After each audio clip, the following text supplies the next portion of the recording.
Hello नमस्कार दोस्तों, study point by Ravi में आप सभी का स्वागत है। 50 क्वेश्चनों की सीरीज हमारी लगातार चल रही है और जो हम लगभग 1150 क्वेश्चन कर चुके हैं और लगभग 950 के आसपास या 900 के आसपास लगभग क्वेश्चन रह चुके हैं, वो हम आगे आपको करवाते जा रहे हैं। और जिस किसी ने भी हमारे चैनल को सब्सक्राइब नहीं किया है तो वह प्लीज़ हमारे चैनल को सब्सक्राइब करना ना भूलें और ज़्यादा से ज़्यादा शेयर करना ना भूलें। और एक विशेष सूचना मैं आपको देना चाहता हूं कि जो बच्चा हमारे बायोलॉजी के 1500 क्वेश्चन की पीडीएफ खरीदना चाहता है तो वह टेलीग्राम से जुड़े और ज़्यादा से ज़्यादा शेयर करें, ताकि जो बच्चा बायोलॉजी के प्रश्न खरीदना चाहता है, पीडीएफ खरीदना चाहता है, तो वह टेलीग्राम से जुड़े। वो सिर्फ आपको 49 रुपये में उपलब्ध हो जाएगी। तो आइए आज के 50 क्वेश्चनों की सीरीज हम स्टार्ट करते हैं।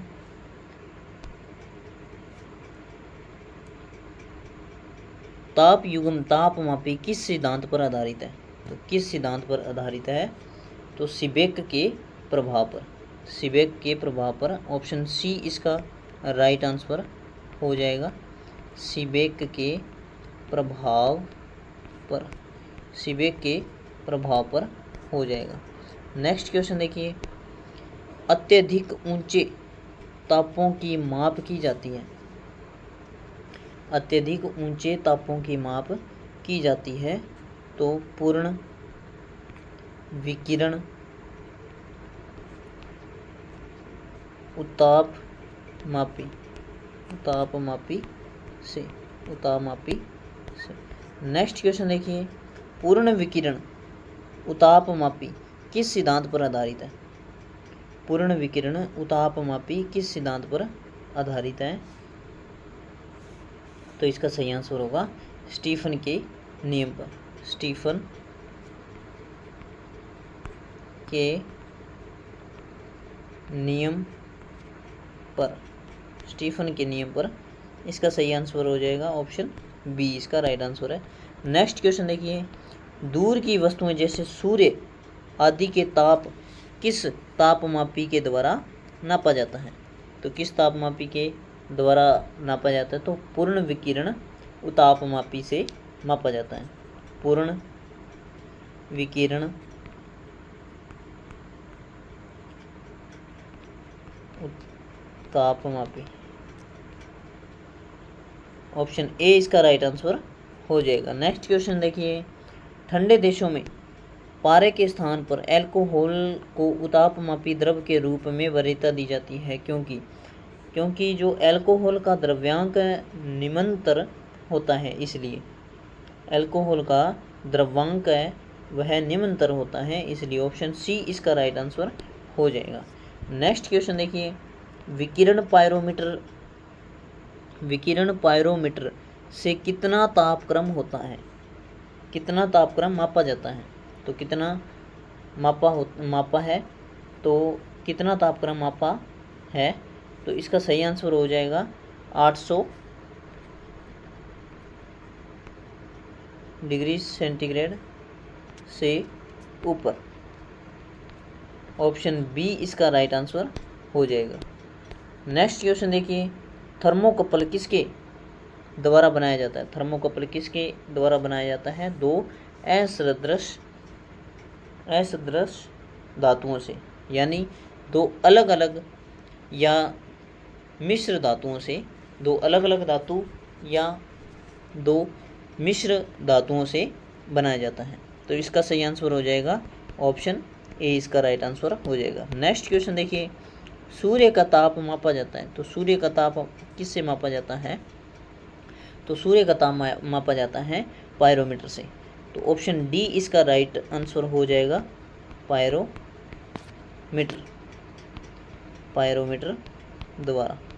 पायरोमीटर के द्वारा मापा जाता है। नेक्स्ट क्वेश्चन देखिए, निम्नलिखित तापमापियों में से किसे पायरोमीटर कहा जाता है? किसे पायरोमीटर कहा जाता है? तो विकिरण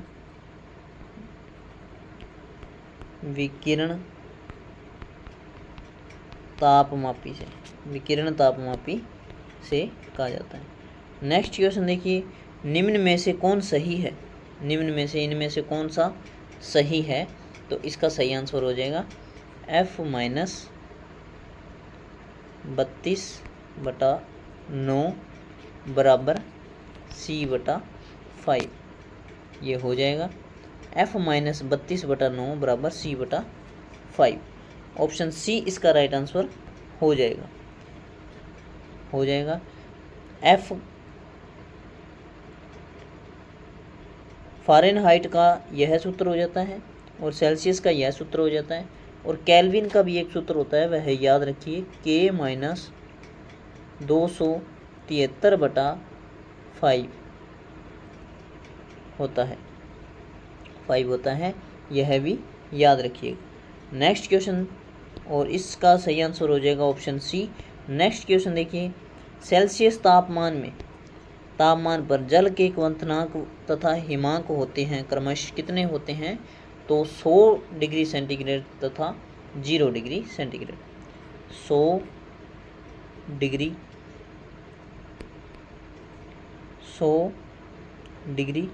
सेंटीग्रेड व 0 डिग्री सेंटीग्रेड होता है, तो ऑप्शन डी इसका राइट आंसर हो जाएगा। नेक्स्ट क्वेश्चन देखिए, ताप के सेल्सियस पैमाने पर परम शून्य ताप होता है, तो परम शून्य ताप कितना होता है, तो माइनस 273 डिग्री हो जाता है, माइनस 273। ऑप्शन सी इसका राइट आंसर हो जाएगा। नेक्स्ट क्वेश्चन देखिए, केल्विन मान का मानव शरीर का सामान्य तापक्रम कितना होता है, तो सामान्य तापक्रम होता है ऑप्शन नंबर सी 310 केल्विन होता है। केल्विन में पूछा है तो 310, ऑप्शन नंबर सी इसका राइट आंसर हो जाएगा। नेक्स्ट क्वेश्चन देखिए, कितना तापमान होने पर पाठ्यांक सेल्सियस व फ़ारेनहाइट तापमापियों में एक ही होंगे, तो कितने डिग्री होता है, तो माइनस 40 डिग्री होता है, माइनस 40 डिग्री होता है, जिस पर सेल्सियस और फ़ारेनहाइट तापमापी एक ही मान के होंगे, तो ऑप्शन डी इसका राइट आंसर हो जाएगा।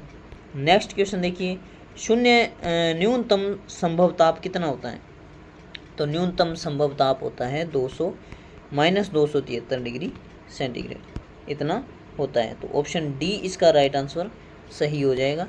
नेक्स्ट क्वेश्चन देखिए, फ़ारेनहाइट स्केल पर किसी वस्तु का ताप 212 डिग्री फ़ारेनहाइट है, वह सेल्सियस पैमाने पर उस वस्तु का ताप होगा कितना होगा, तो उस ताप कितना होना होगा, तो 100 डिग्री सेंटीग्रेड होगा, ऑप्शन ए इसका राइट आंसर हो जाएगा। नेक्स्ट क्वेश्चन देखिए, सेल्सियस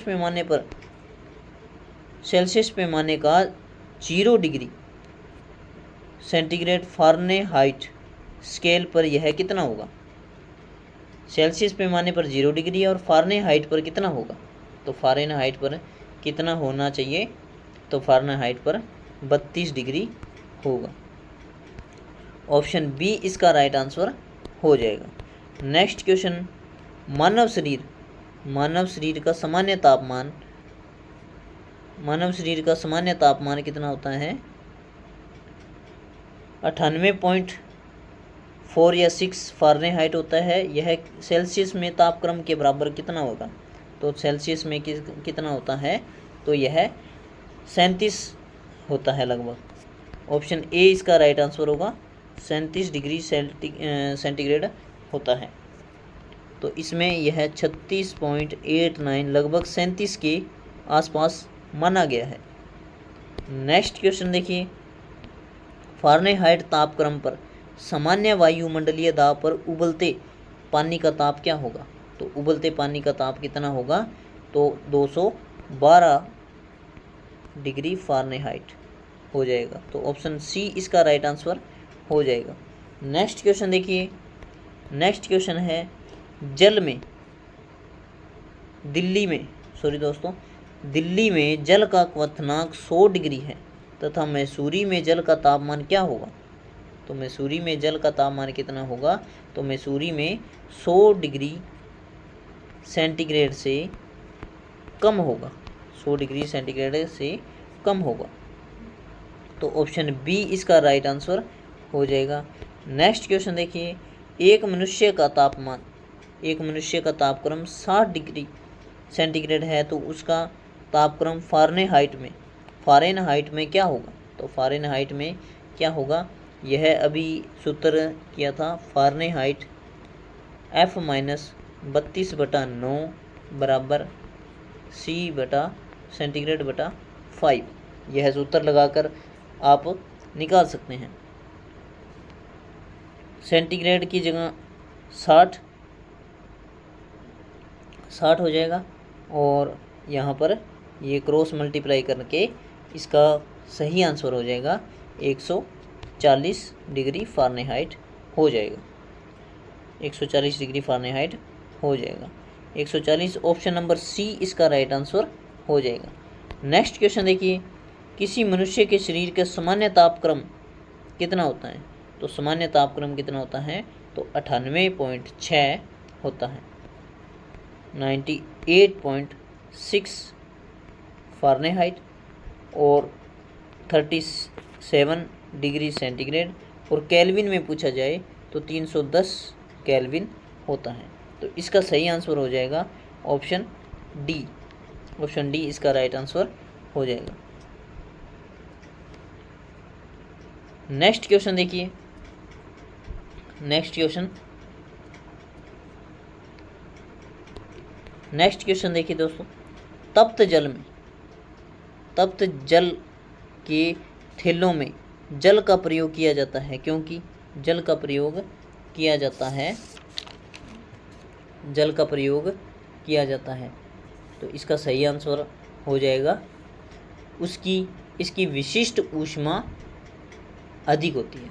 इसकी विशिष्ट ऊष्मा अधिक होती है। तो ऑप्शन बी इसका राइट आंसर हो जाएगा। नेक्स्ट क्वेश्चन देखिए, धातु की चायदानियों में लकड़ी का हैंडल क्यों लगे होते हैं? तो लकड़ी का हैंडल क्यों होते हैं? लकड़ी ऊष्मा का कुचालक होती है, इसलिए लगा होती है। तो ऑप्शन सी इसका राइट आंसर हो जाएगा। नेक्स्ट क्वेश्चन देखिए, जल गर्म पानी है, उसके मोटे कांच के गिलास के ऊपर छिड़का जाता है तो वह टूट जाता है, इसका क्या कारण है? तो इसका क्या कारण होता है कि अचानक ही गिलास विस्तारित हो जाता है और वह टूट जाता है, गिलास विस्तारित हो जाता है। तो ऑप्शन डी इसका राइट आंसर हो जाएगा।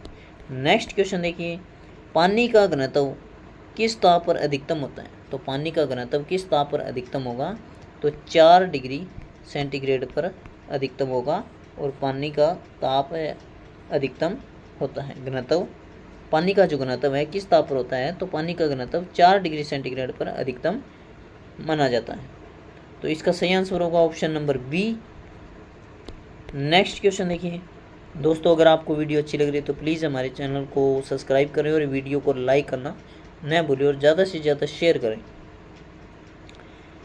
नेक्स्ट क्वेश्चन देखिए, जब बर्फ़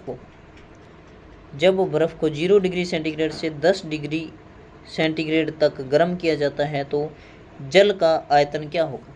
तो जल का आयतन क्या हो जाएगा? पहले कम व उसके बाद बढ़ती है। तो पहले कम होती है उसके बाद बढ़ती है। तो ऑप्शन ए इसका राइट आंसर हो जाएगा। नेक्स्ट क्वेश्चन देखिए, यदि जल को 10 डिग्री सेंटीग्रेड से 0 डिग्री सेंटीग्रेड तक ठंडा किया जाए तो क्या होगा? तो जल का जो आयतन है 4 डिग्री सेंटीग्रेड तक हो तो कम होगा फिर बढ़ेगा, 4 डिग्री सेंटीग्रेड तक कम होगा और उसके बाद फिर बढ़ेगा। तो ऑप्शन डी इसका राइट आंसर हो जाएगा। नेक्स्ट क्वेश्चन देखिए, शीशे की छड़ जब भाप में रखी जाती है तो इसकी लंबाई बढ़ जाती है परंतु इसकी चौड़ाई क्या होती है? तो इसकी चौड़ाई क्या होती है? अव्यवस्थित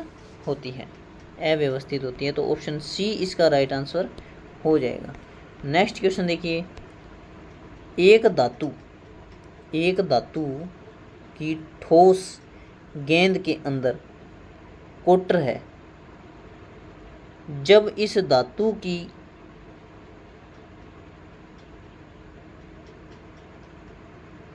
गेंद को गर्म किया जाता है तो कोटर का आयतन क्या होगा?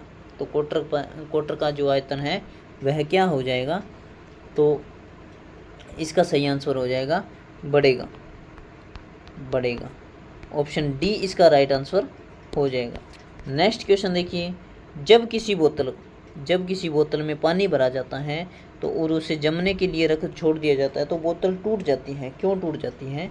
तो क्योंकि पानी जो अगर ठंडा होता है तो वह फैलता है, पानी जमने पर फैलता है, इसके कारण बोतल टूट जाती है। तो ऑप्शन डी इसका राइट आंसर हो जाएगा। नेक्स्ट क्वेश्चन देखिए, अत्यधिक शीत ऋतु में पहाड़ों पर यानी पाइपलाइनें फट जाती है, इसका क्या कारण होता है?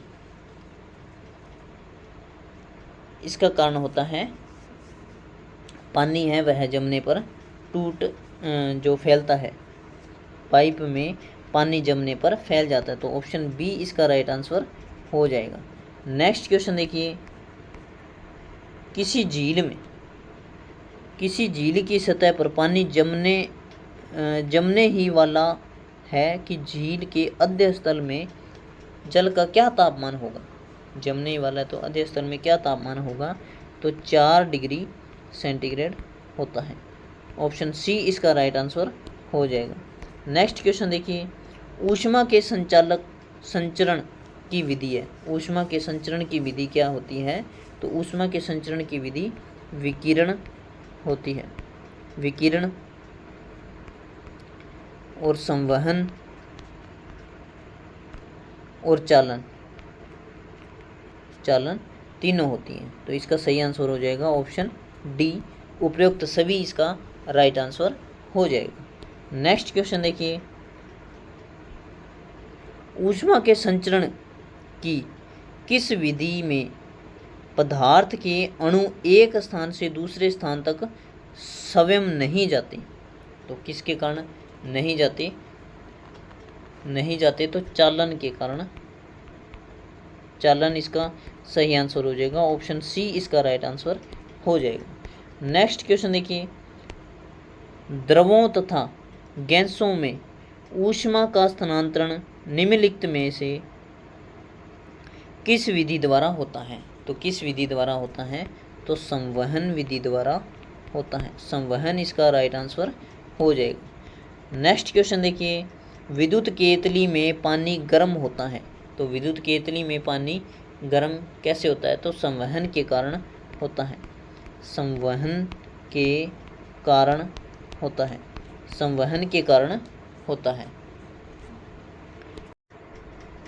नेक्स्ट क्वेश्चन देखिए, सूर्य की जो ऊष्मा है पृथ्वी पर निम्नलिखित में से किस प्रकार का संचरण माध्यम से आती है? तो जो सूर्य की किरणें हैं वह पृथ्वी तक किसके कारण आती है? तो विकिरण के कारण आती है। विकिरण के कारण आती है। नेक्स्ट क्वेश्चन देखिए, इसका जो सही आंसर हो जाएगा वह ऑप्शन ए इसका राइट आंसर हो जाएगा। नेक्स्ट क्वेश्चन देखिए, ऊष्मा के स्थानांतरण की किस विधि के माध्यम से कण गति नहीं करते कौन सी है? तो गति नहीं करते इसका कारण हो जाएगा विकिरण। विकिरण इसका राइट आंसर हो जाएगा। कण है वह गति नहीं करते, किसके कारण? विकिरण के कारण। ऑप्शन ए इसका राइट आंसर हो जाएगा। नेक्स्ट क्वेश्चन देखिए, ऊष्मा संचरण की वह विधि जिसके माध्यम से कण गति नहीं करती, यह वही आ गया। तो विकिरण इसका राइट आंसर होगा। ऑप्शन ए इसका राइट आंसर हो जाएगा। नेक्स्ट क्वेश्चन देखिए, निम्नलिखित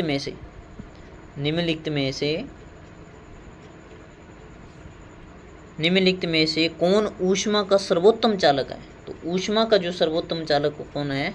तो वह पारा होगा। ऑप्शन बी इसका राइट आंसर है। नेक्स्ट क्वेश्चन देखिए, चांदी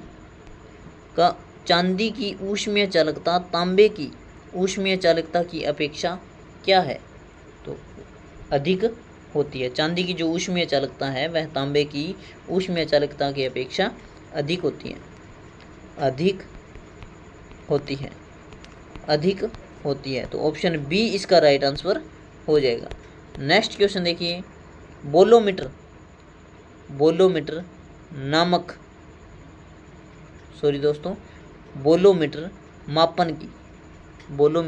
मापन की एक युक्ति है। वह क्या मापती है?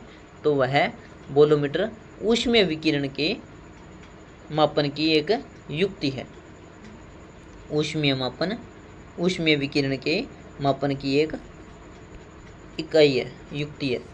तो इसका सही आंसर हो जाएगा ऊष्मीय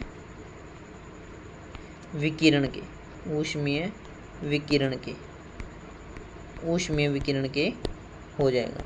नेक्स्ट क्वेश्चन देखिए, एक टेबल पंखे को बंद कमरे में चलाने पर कमरे की हवा क्या हो जाएगा? तो कमरे के हवा धीरे धीरे गर्म हो जाएगा। सॉरी दोस्तों, एक टेबल फैन है जो गर्म हो जाता है और इसका सही आंसर हो जाएगा गर्म होगी। तो एक टेबल पंखे को बंद कमरे में चलाने पर कमरे की जो हवा है वह गर्म हो जाती है। तो इसका सही आंसर हो जाएगा ऑप्शन सी, इसका राइट आंसर हो जाएगा गर्म होगी, हवा जो है वह गर्म हो जाएगी। नेक्स्ट क्वेश्चन देखिए, कमरे में रखे हुए रेफ्रिजरेटर का दरवाज़ा खुले छोड़ दिया जाए तो क्या होगा? तो जो कमरा है वह धीरे धीरे गर्म हो जाता है। तो इसका भी सही आंसर हो जाएगा ऑप्शन ए, कमरा है वह गर्म हो जाता है, गर्म हो जाएगा, कमरा गर्म धीरे धीरे गर्म हो जाएगा। नेक्स्ट क्वेश्चन देखिए, यदि किसी धातु को खाना पकाने में, बर्तन बनाने में प्रयुक्त किया जाता है तो ताप चालकता क्या होगी? ताप चालकता क्या हो जाती है? तो ताप चालकता कम होनी चाहिए, कम होनी चाहिए, कम होनी चाहिए, ताप चालकता कम होनी चाहिए। ऑप्शन सी इसका राइट आंसर हो जाएगा। नेक्स्ट क्वेश्चन देखिए, निम्नलिखित में से कौन ऊष्मा का सबसे अच्छा सुचालक है? तो ऊष्मा का जो सबसे अच्छा सुचालक है समुद्र का पानी। ऑप्शन बी इसका राइट आंसर हो जाएगा समुद्र का पानी, समुद्र का पानी राइट आंसर हो जाएगा option number B. Next question देखिए, आणविक संगठन के द्वारा ऊष्मा का संप्रेक्षण क्या कहलाता है? तो ऊष्मा का संप्रेक्षण कहलाता है संवहन, संवहन इसका राइट आंसर होगा ऑप्शन ए, इसका राइट आंसर है। नेक्स्ट क्वेश्चन देखिए, निम्नलिखित द्रवों में कौन सा ऊष्मा का बहुत अच्छा चालक है? तो ऊष्मा का जो बहुत अच्छा चालक कौन सा है? तो पारा इसका राइट आंसर होगा ऑप्शन डी, पारा। नेक्स्ट क्वेश्चन देखिए, और आज का लास्ट क्वेश्चन देखिए दोस्तों, सूर्य विकिरण का कौन सा भाग सोलर कुकर को गर्म कर देता है? तो कौन सा भाग है? अवरक्त किरण होता है, अवरक्त किरण। ऑप्शन ए इसका राइट आंसर हो जाएगा अवरक्त किरण, अवरक्त किरण। दोस्तों उम्मीद करता हूँ कि आपको सारे के सारे क्वेश्चन आपने पढ़े हैं, ध्यानपूर्वक देखे हैं, तो आपको यह क्वेश्चन लगभग 50 के 50 क्वेश्चन आपको याद हो चुके होंगे। उम्मीद करता हूँ आपको यह सभी क्वेश्चन याद होंगे। तो आप कम से कम इस वीडियो को 2 बार ज़रूर देखें ताकि आपको यह क्वेश्चन याद नहीं हुए हैं तो भी आप इन क्वेश्चनों को याद कर सकें और डेली के डेली हमारे क्वेश्चन देखें और पढ़ें और समझें ताकि आपको यह क्वेश्चन याद हो सके और आप परीक्षा में इधर उधर देखने की बजाय आप अपना सारा फोकस स्टडी में और अपने एग्ज़ाम पर लगा सकें। और बायोलॉजी के 50 क्वेश्चनों की सीरीज़ जो मैंने आपको करवाई थी उसके 1500 क्वेश्चन की मैंने PDF तैयार कर चुका हूं और वो आपको अगर ख़रीदना चाहते हैं तो वह टेलीग्राम पर जाकर मुझे मैसेज करें तो मैं आपको वो उपलब्ध करवा दूंगा। उसका मात्र और मात्र सिर्फ 49 रुपये फ़ीस रखी गई है, जो 1500 क्वेश्चन पूरे आपको करवाए जाएंगे, उसमें करवाए गए हैं। जो क्वेश्चन मैंने करवाए हैं उन्हीं के PDF मैंने आपको प्रोवाइड करवाइए। तो धन्यवाद दोस्तों, जय हिंद, जय भारत, आपका दिन शुभ हो।